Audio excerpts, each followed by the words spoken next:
Hi, everyone. I wanted to thank you very much for joining us today on our exciting webinar.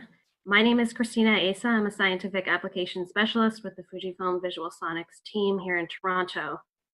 I'm very delighted to introduce our speaker for today, Dr. Felix Trogisch, who will be presenting on comprehending diseased cardiac mechanisms using speckle tracking echocardiography, a topic I know will be very interesting to a lot of our audience here. So just a couple notes about today's webinar.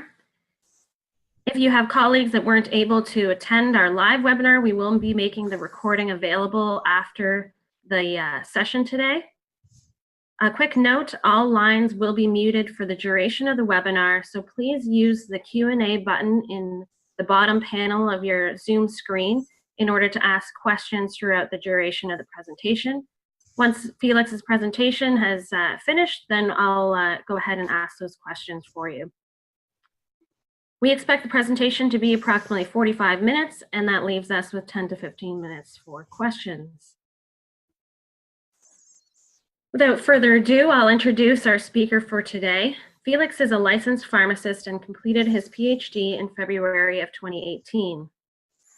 During his PhD thesis in the Department of Cardiovascular Physiology at Heidelberg University, he analyzed the impact of proteasomal subunits LMP2 on cardiac remodeling. He has presented his work at several international congresses and was awarded several nominations and prizes. After postdoctoral research focused on echocardiographic functional analysis, he moved to the Heinecke lab in the Department of Cardiovascular Research, Mannheim, where he investigated the interplay of various cell types on cardiovascular remodeling. His interests involve investigating pathomechanisms driving cardiac disease. In recent and ongoing projects, the echocardiographic approaches enable him to locate disordered signaling pathways in both a temporal and functional manner. Now, without any further ado, I'd like to pass things over to Felix to begin his presentation. Thank you, Christina, for the kind introduction. Thank you, Kathy and Christina, of course, for the invitation and the opportunity to give this webinar. I think we will have quite a lot of time to get through all this stuff. So in the beginning, I will just talk about speckle tracking analysis in general, about the way how you can perform it in the Vivo software, give some examples from my research, how this application helped me to verify or improve my results. And moreover, in the remaining time, we can do some live tracing to get you used to the way I do it, or how you can in general do it yourself and find your way through the raw data. So to give a start, conventional echocardiography, as you might know and regularly use it, mainly focuses on radial shortening, regional function and flow. As you can see from those images I show here, you have the long axis B mode images, maybe two-dimensional, same is true for the short axis B mode, and the one-dimensional depiction of the B mode called M mode. And with measuring flow, the apical for chamber view and pulse wave Doppler imaging, giving information about blood flow, and with the possibility from the tissue Doppler, which measures tissue flow, and sometimes it's also possible to do it in M mode, but with the opportunity to measure ejection time and M mode in parallel, the internal diameter, you can approximate the circumferential fiber shortening, which is a more functional depiction of the fractional shortening. However, this still is more or less one- or two-dimensional. And in contrast to that, the cardiomyocyte arrangement, as you might see from those images, shows longitudinal and circumferential components and not only radial, as you might see from the wall thickening, for example, in the M mode. Here is I think it's a pig heart, and you see already the different fibers of the cardiomyocytes. And also here in the short axis, you see a torsion of the cardiomyocyte muscular tissue. However, this is more or less stuck in the systole. And in a recent publication, okay, this is a red heart, but still it's also true for mice, you see that the orientation of the cardiomyocytes on the the longitudinal section changes from like minus 45 degree to plus 45 degree from the endocardium to the epicardium. And to give account to all of that, you might need more than just a two-dimensional approach of echocardiography. I depicted this here in a little image, and what you see here is a more or less a long axis, a parasol long axis of the left ventricle. And here you see the short axis part of this. What you normally measure is the fractional shortening. It's a shortening of the internal diameter from systole, from diastole to systole, and basing on the change of its internal diameter, all the conventional measurements rely on this ejection fraction, stroke volume, cardiac output, fractional shortening, and so on. So everything you normally use as data, and this is important to consider, relies only on the shortening of the diameter. In contrast to that, we have three types of strain: the radial strain, which is basically the wall thickening; the circumferential strain, which is the clockwise contraction and relaxation of the left ventricle in the short axis view; and the longitudinal strain, which is the shortening of the left ventricle from the basis to the apex. This model basically gives basis for Speckle tracking analysis, and the parameters you normally can get with this is velocity, so talking about tissue velocity or cardiomyocyte velocity, displacement, strain, and strain rate, which I'm going to explain in the next slides. Starting from software, this you already might have seen so far. This is typically a parasol long axis V mode. I already analyzed it for the conventional echocardiography. And next step, okay, the same is also true for the short axis B mode, more or less also familiar to you. But the first step to start now strain analysis is, as soon as you have a clear and nice V mode picture, you will press on the Vivo strain button.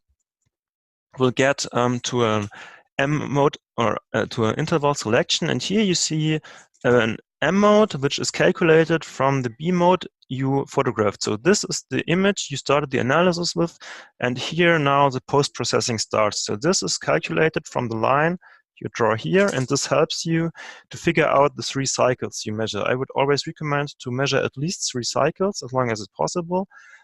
Some publications use 5 cycles, but 3 cycles normally has been established in literature to give a good and approximate and averaging value for cardiac function. Also, same would be done for the short axis view, where you select your 3 cardiac cycles. And in the next window, you will be able to trace the endo or epicardium. Normally start with the endocardium, which is represented by this line, tracing more or less the whole left ventricle. And the epicardium can be either set automatically, which we will do later, and then adjusted, or completely done by yourself, but I would always recommend to do it in parallel tracing, and the same will also be done for the short axis view. Here you can see some example files where you see the vectors of the endocardium contracting over the 3 cardiac cycles. This is one view we can also find out later. And here the same is also valid for the short axis view. What you always have to consider is this is the endocardium, this is the epicardium. Okay. When you have done your tracing, you will get into the general workflow image, where you see at first your calculated or your traced and calculated image. You get some basic information, which will be very important in later stages, because here you can see the volume depending over time. This is the left ventricular volume, and also the volume change over time. And this more or less looks the same like a pulse wave Doppler image of the E/A ratio, and we can talk about this later, how this can be connected. Now you have here the 4 different parameters we talked about before, shown in 3D graphs, and this also is the M mode which has been calculated before. You can turn this on and off. You can also invert the contrast from white to black. Here you see now the radial strain, and here you see the longitudinal strain. If you did the same for the short axis, you will also see here the radial strain, but of course here not the longitudinal strain, but the circumferential strain. Also, the most important values are already given here, which is ejection fraction, which also you already should know from the B mode or M mode picture, going about the volume information and stroke volume, to the global longitudinal strain, or respectively to the global circumferential strain. To get more data input, you can first you have to be sure that you are on the strain screen.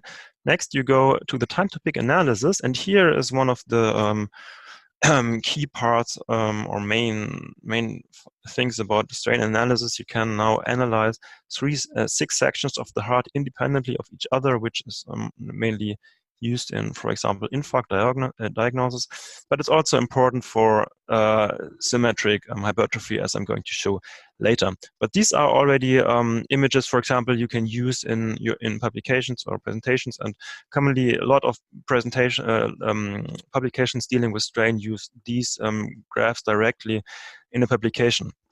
Because you already have here a temporal scale and here the absolute Y scale reflecting percentage of strain, which is the absolute value, and you can directly use it.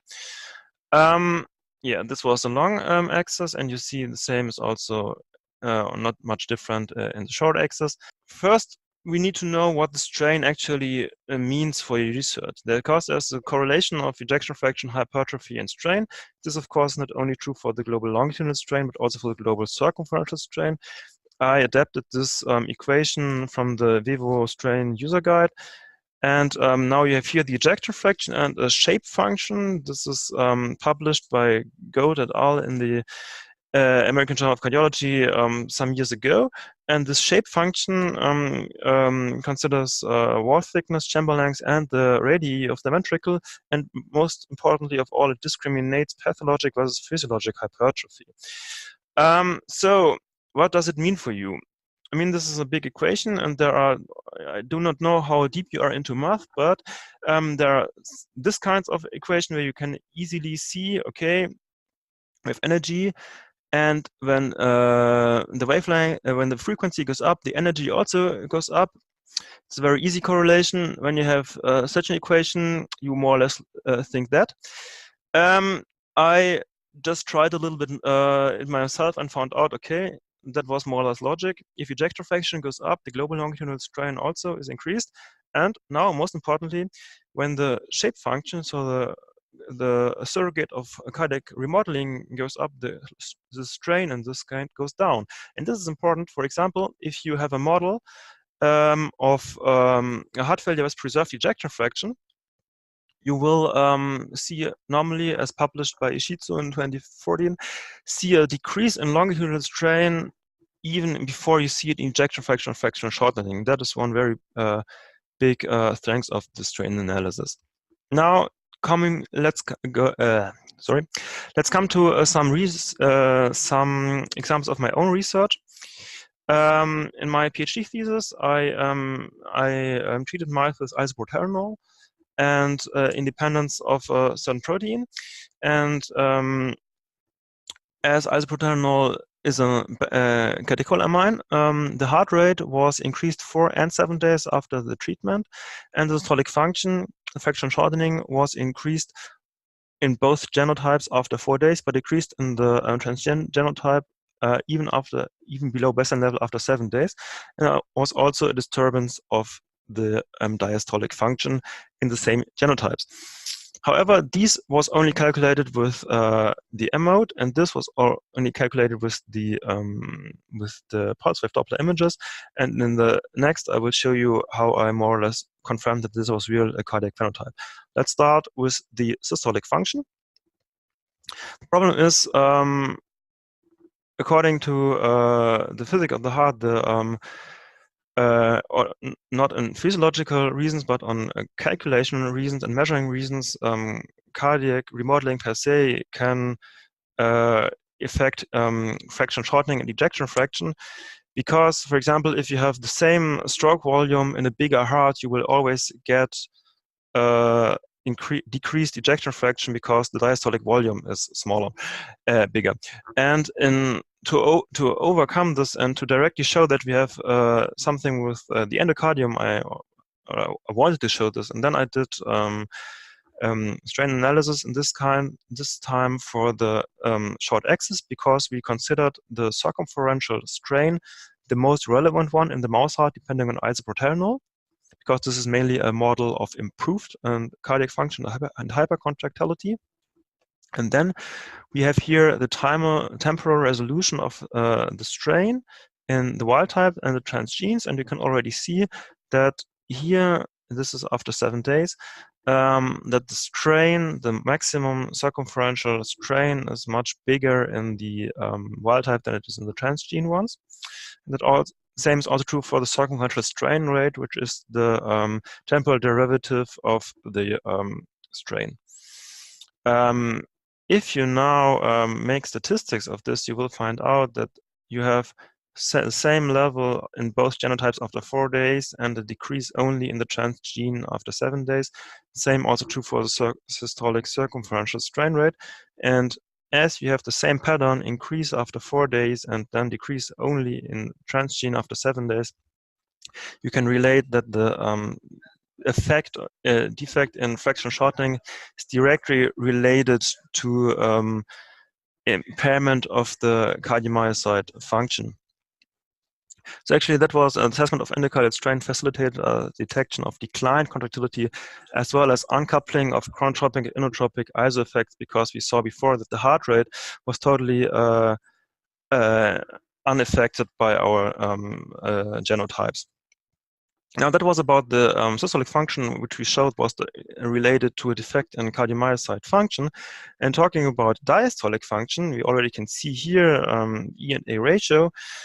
And in the apical for chamber view, where I recorded it, we see, okay, we have increased E in both genotypes after 4 and 7 days, but A is massively reduced nearly the same way as the fractional shortening after 7 days only in the transgene ones. This can be directly seen by the pulse wave images. But in order to more characterize this diastolic function, to find out if it is primary and leading the systolic one, or is it just developing in parallel, we also did several more analyses of diastolic function, like the tissue Doppler analysis, which did not give us more information. And we then thought that maybe the diastolic function is impaired because we have some aortic regurgitation, which is counteracting the mitral valve filling. So we measured the flow in the aortic outflow tract and considered the negative peak after the systole to be a possible aortic regurgitation. However, the integral of this was the same size in both genotypes, so we concluded from that there is no aortic regurgitation. And in addition to this, we measured the length of the aortic outflow tract, because we thought if the aortic outflow tract is widened, the valves have not the time to grow the same way and the same time, and this would also trigger an aortic regurgitation, which should also not happen. So we still don't know where our this diastolic dysfunction comes from.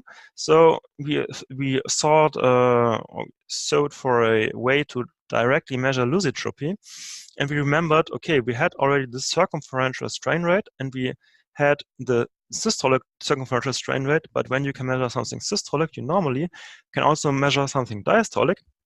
The systolic circumferential strain rate positioned here because it is negative, and this positive peak here. This in turn has to be the diastolic strain rate. So we also quantified this, and the diastolic strain rate showed exactly the same pattern like the systolic strain rate did increase after 4 days in both genotypes, decrease after 7 only the transgene.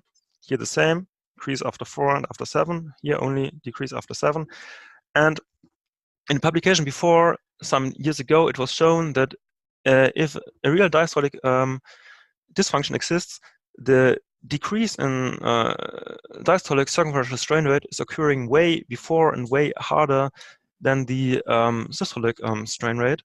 And from that, we derived that we have not a diastolic dysfunction driving systolic one, but developing both at the same time. Showing even decline in contractility, relaxation, and compliance. So this was the first model where we talked mainly about defective contractility due to pharmacological invention. And the second one, angiotensin-induced heart failure in a transgene model. We had big hypertrophy characterized, this is, I think it's 14 days of angiotensin, characterized by increase both anterior and posterior wall thickness. Okay, I'm mixing this up, posterior and anterior. Decreased fractional shortening in both genotypes, whereby the decrease in the transgene was much more. And also a decrease in the cardiac output even. And normally it is so, if you have a heart failure and the cardiac output is decreased in mice, really can be said that you are on the way to a heart failure, because normally mice can compensate loss of ejection fraction quite good within the cardiac output by increasing stroke volume or heart rate. However, if the cardiac output is already down, then there's something going on. Problem was now we wanted to measure the diastolic function, but no accurate apical for chamber view imaging was possible. So I remembered this image from the short axis view. Here you see the short axis circumferential strain with the vectors. And what you see here is the endocardium and the epicardium. And if you make now a temporal resolution of the radial relaxation, you will get this. And this reminded me a lot to the tissue Doppler graph. And in order to replace or to get an idea of diastolic dysfunction, I analyzed I called it in the following E prime from sex radial strain, because it was the best thing we could get so far to approximate diastolic function. But if you look at the values, you will see that we have an E prime of about -20 centimeter per second, and this is pretty much the same you will get normally when you do tissue Doppler imaging at the mitral valve annulus. So measuring the radial relaxation and contraction times normally gives you advice or gives you a good idea about diastolic function comparable to tissue Doppler imaging. Here we found out that we have a decrease in the relaxation only in the transgene and not in the wild types, also pointing to the fact that we have diastolic and systolic dysfunction occurring at the same time. Now, this was just a way where we used a strain to help us find something we did not measure before. But so far, we did not have a look at the classical strain itself. So there were some publications. Here's one I already mentioned, which dealt with rats. And this one was from 2011, one of the few I found which dealt with mice, because normally the strain is not so common in mice, and especially the global longitudinal strain is poorly published or poorly detectable in mice. So I tried to also measure it, and in this angiotensin model, I measured all of the three strains: the average radial strain, the global circumferential strain, and the global longitudinal strain. I took the radial strain in this case from the short axis, because as you might remember, in the long axis, we only trace half of the endocardium. In the short axis, we trace the whole endocardium. So I found it is more honest to measure the whole of it. And if you compare now all those strains, you will find out, and this is possible because we did a paired analysis of it, you will find out that the change in global longitudinal and global circumferential strain was much more than an average radial strain. This is normally what you would see inversely when you look on ejection fraction, fractional shortening. And this case means that, and we at first found out that circumferential strain, longitudinal strain is a more sensitive parameter of cardiac dysfunction. But still, we also found that it's really a cardiac or impairment of cardiac contracting here. Now, if you remember this image I showed you in one of the very first slides, we have the circumferential strain clockwise within the short axis. But thinking more about the arrangement of cardiomyocytes, you will find out that the epicardium is contracting counterclockwise in the different direction, and the difference, the distance which is between those two movements can be calculated as shear within the software. And this shear is also an interesting parameter, which is quite underestimated, in my opinion, in mice. So I went on to calculate the shear, and interestingly, there was only one change in shear, and that happened in the transgene mice, which had the severe defect in all three strains, and the more severely the defect in cardiac output. So taken together, we found out with this advanced echocardiography analysis that there's a reduced global cardiac performance prevalent instead of declined contractility, relaxation, and fibrotic remodeling. Because we thought that the shear, which is actually depicting the force contraction from the radial thickening, from the circumferential and longitudinal contraction to the radial thickening, and if this is impaired, which is reflected by shear, you really have some mechanic problem in the heart, for example, fibrosis, or anything related to cell death and accumulation of non-working cardiomyocytes. So to sum this up, I just have a look at the time. Well, we're pretty much in time. The Speckle tracking echocardiography enables us to differentially analyze global as well as regional systolic, and this is important, also diastolic functions in one image. So as soon as you establish it for yourself and can show that your analysis really gives good information about diastolic dysfunction, you can go on and maybe try to replace diastolic measurements by the strain analysis, which might save you time in the future.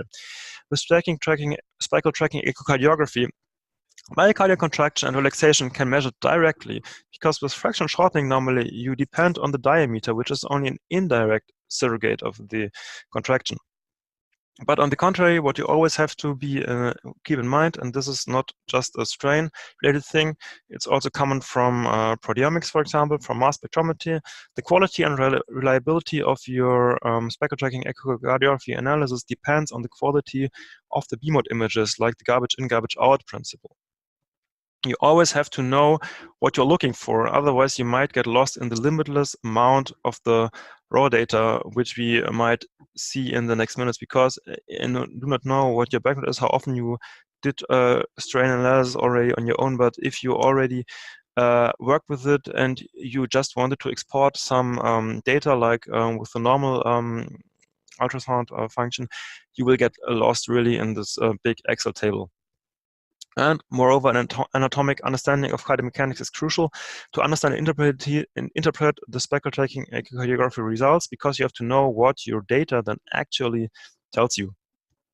All in all, Speckle tracking echocardiography, especially the strain analysis, is a novel technique that complements and expands conventional echocardiography and enables you to differentially interpret cardiac disease non-invasively. And that is, in general, what makes echocardiography a very strong method. Further limitations of strain is, if you have a look at Mr. Right ventricle, he might be sad because he is not even mentioned in my whole talk. But to be honest, I tried tracing right ventricle strain for this webinar to show you if it is possible, and I really did very poor on this. So right ventricular tracing, right ventricular strain is a very big field where you can also get a lot of possibilities to improve analysis and get new information, new data. And to sum this up, I want at first to thank my my boss, Jörg Haneke, for giving the opportunity to work now here in Mannheim and continue my interesting research. I want to thank the people from Visual Sonics in Europe, Sandra, Katrin, Dieter, and Timon, and of course also from Toronto, Christina, Kathy, and Mandy. I want to thank my former supervisors and employers and co-workers, and I want to thank all of my collaborating partners, because they give me interesting images to analyze and interesting input to improve my own analysis. And as soon as this webinar is over, you can of course still contact me if you want to have advice, if you want to chat about strain analysis, or if you want to have a second opinion about your data, you can not the data, sorry, your way of analyzing, you can always contact me with this email address. And hope I could tell you a lot of what I did so far, found your interest, and if you have questions, because, or I think that you already asked a lot of questions, I'm looking forward now to the discussion when Christina asks me the questions. Thank you. Thank you very much, Felix. That was an excellent presentation. Like Felix mentioned, and I mentioned at the beginning here, there is a Q&A panel at the bottom of your screen. Please use that to ask any questions you might have. I do see we have quite a few questions that have come in already. There's a couple that I might just address right away before they're more on the technical side before I pass things over to Felix.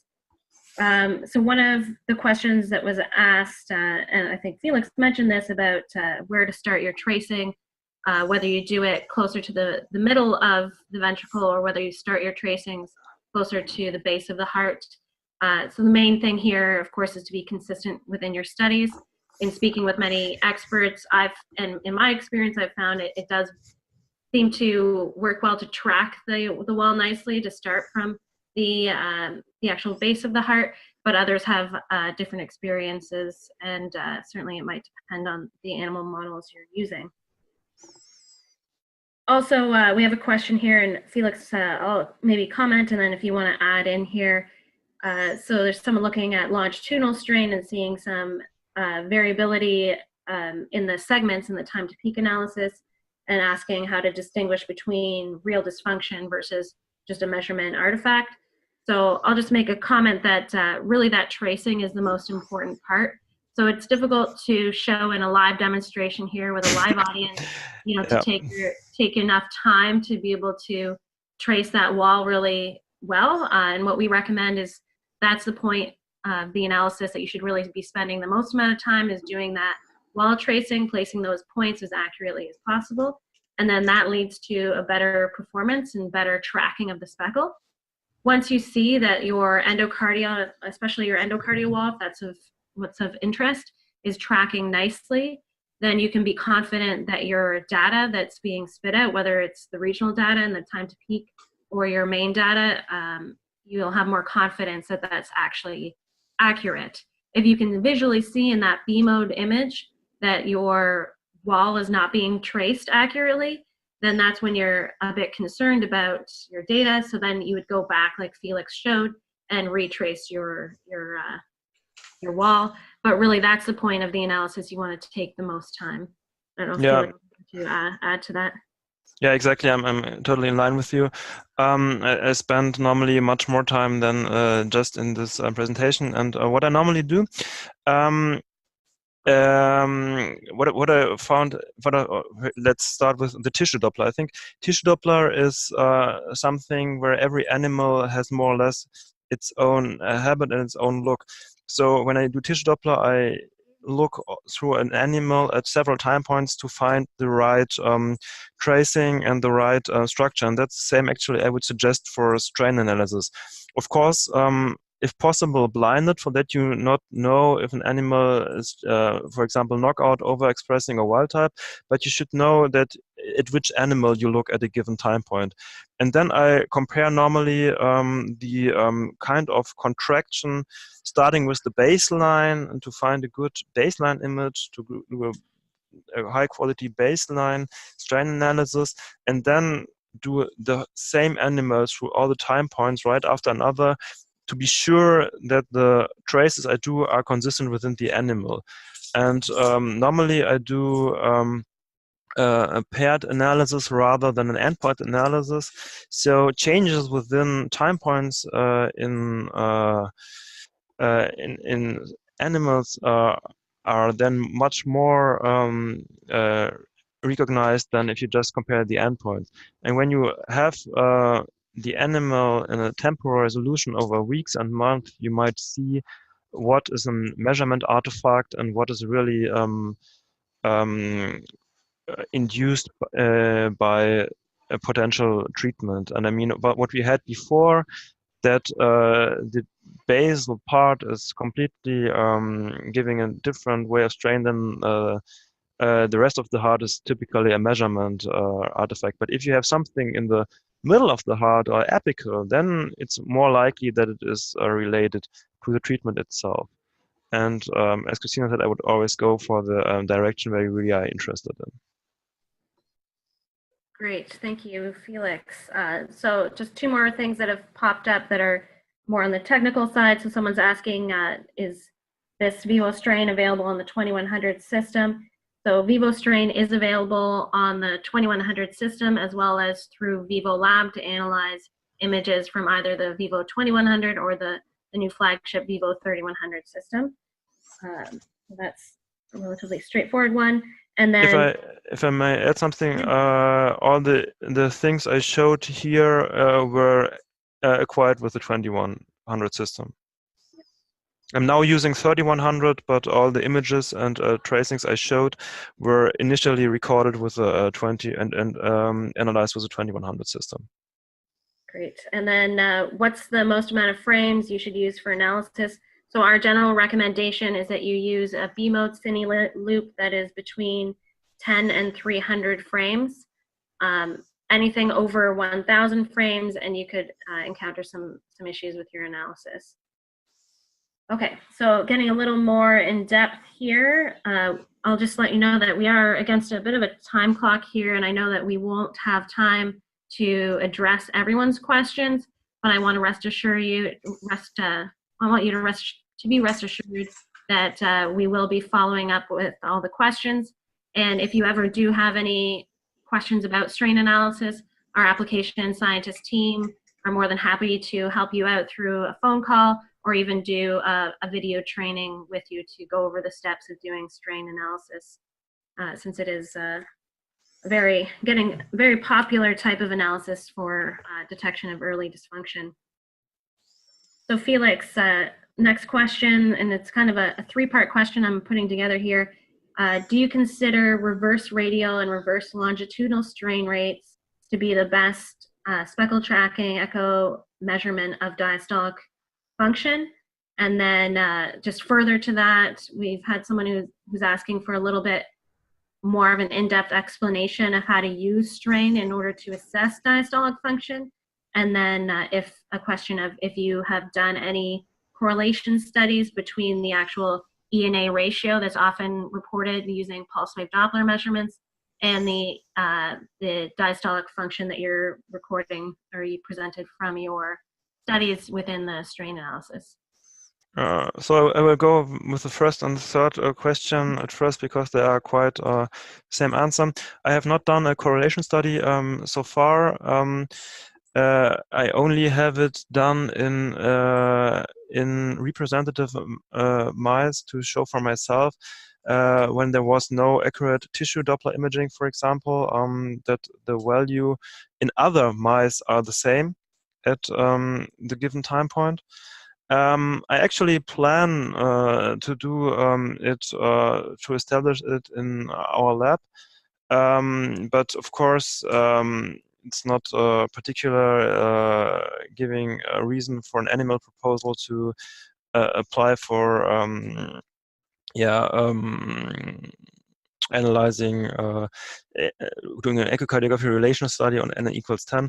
I think I will do this in a for our lab in a subset of a study and look if it's really reliable. But so far, I would suggest to anyone who has the possibility to record an apical for chamber view at first to use the traditional one and find out on his or her own if the strain measurements have the same effect. Of course, if you use, for example, the volume change over time, you have completely different values than the E&A in absolute manners. The ratio will be the same, but for example, if you then calculate EE prime, you will get a completely other way of values. So to sum this up, I would, for diastolic function, at first keep to the traditional methods and only use strain if there is no possibility to use apical for chamber view. Or for example, if you reanalyze a data set that has been recorded years ago and you don't have the animals anymore, but you have good B-mode images. And the middle part, actually, I forgot meanwhile, which was the second question. So the second question was just if you could provide a little bit further of an explanation on how you did your analysis for diastolic function using the strain software.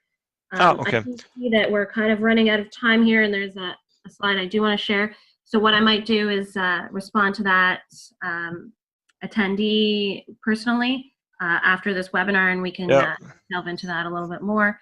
And if you certainly had questions about Felix's study, in particular, his contact information is at the bottom of this slide on the page here. Yeah, you can write me an email and we can make either an explanation by email or maybe Skype in contact or something like that to show it with a split screen, because I think that's much more easy, or maybe talk at any given conference when we meet. But yeah. So I'm just going to switch back here and be concluding the question and answer period. Again, don't be concerned if your question was not answered. We will be following up after the webinar with the answers to those questions. But I did want to share with everyone this page here about ways you can contact us. Since there has been a lot of questions, please feel free to visit our website and submit a question. Then our scientific applications team can get back to you on a one-on-one basis and provide you with some real guidance to help you with your strain analysis.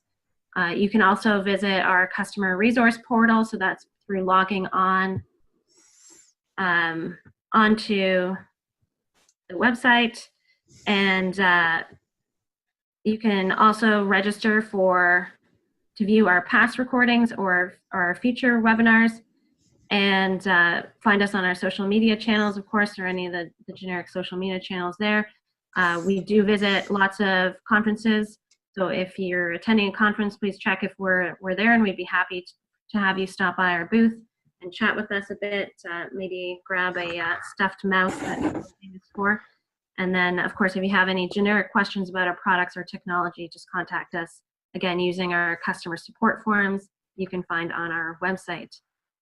So with that, I want to thank everyone so much for attending and listening to our exciting presentation here. Strain is, as Felix mentioned, a very hot topic, both clinically and pre-clinically these days. And of course, I want to thank Felix for your time and efforts here in putting this presentation together. I think it was very well received, so thank you very much. Thank you for your invitation. And have a very nice day, everyone. Yeah. See you. Bye.